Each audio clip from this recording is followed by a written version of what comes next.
So we see here an important and very striking separation between the public and the private domain. In the private domain, we have a conservative, a socially, morally conservative organization, which is less liberal than its public activities are, where there is a much more strict discipline, a strict daily discipline, voluntarily engaged. Well, it's always possible to stop when you don't want, but once you're in, you are part of a strongly disciplined Jamaat.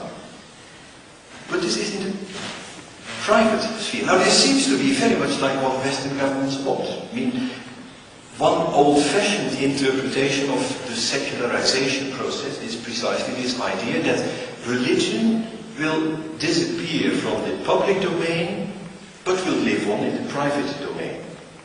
Now this is precisely what we see in the movement, only the private domain is not the same as the individual domain. The private domain is the domain of a very large community or congregation.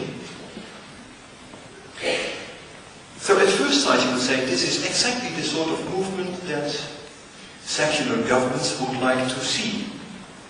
And in fact, I lived in Singapore for a few months last year, and I noticed that the Singapore government would like all Muslims to be like the Gülen movement. This is a movement that they can handle, because they keep religion at home, and in the public sphere they are very modern people who do not get annoyed or insulted when they're at a reception. They see people drinking alcohol, they start, and they can engage with people who have very different values.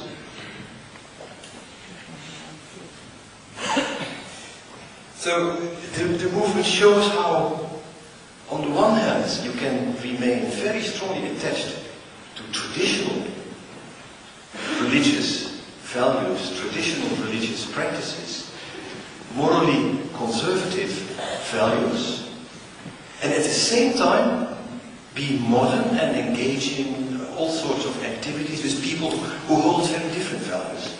And this seems to go along without any internal conflict between the two domains.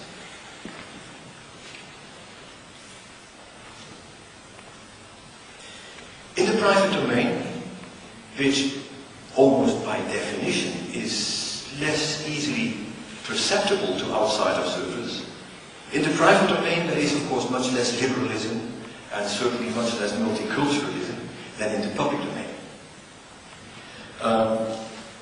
The real nature of organization and the real nature of authority within the movement remain very untransparent. And unlike an earlier speaker today, I'm not inclined to believe that we have only a loose network of semi-connected initiatives only inspired by the ideas of the leader.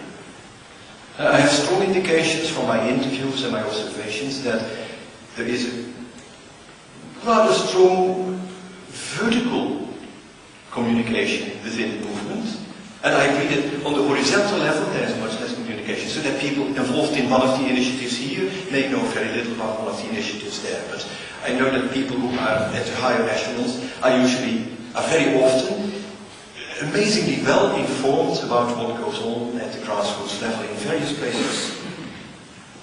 So I wouldn't know whether I would call this cells, like in the case of the Muslim Brotherhood, where the term is, they use the term themselves, they say, yes, we are organized like that, or whether we have just loosely connected, well, how shall we call them if you don't call them cells, entities. But these entities seem to be connected vertically at least. It is precisely this lack of transparency and the idea also by outsiders that in the private sphere, which is basically private and therefore should not really be invaded by outsiders if they don't want you, that in this private sphere things take place that they don't understand. I think this is basically the response of a religion that has forgotten what religion is, of a society that has forgotten what traditional religion is, that seems to have forgotten how only several decades ago many people of Protestant or Catholic backgrounds went through very similar processes of disciplining,